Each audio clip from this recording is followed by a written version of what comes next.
CO makeup করা মেয়েদেরকে দেখতে পারতো না।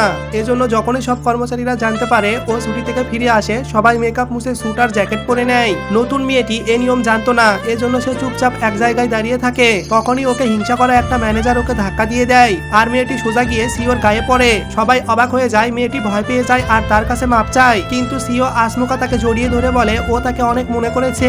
মেয়েটি অবাক হয়ে যায় কারণ ও তাকে চিনেই না।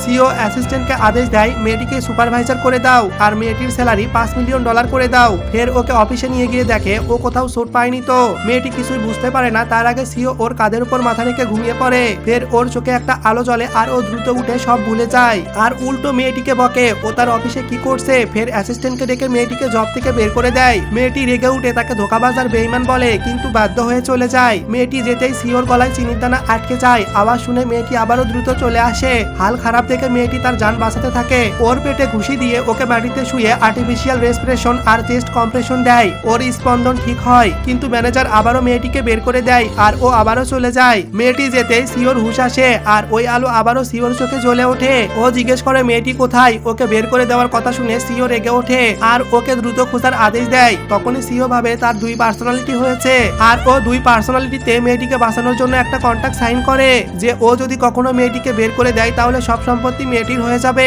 অ্যাসিস্ট্যান্ট জিজ্ঞেস করে একটা সাধারণ মেয়ের উপর কেন এত ফিদা। তো সিও বলে মেয়েটি ওর বউ।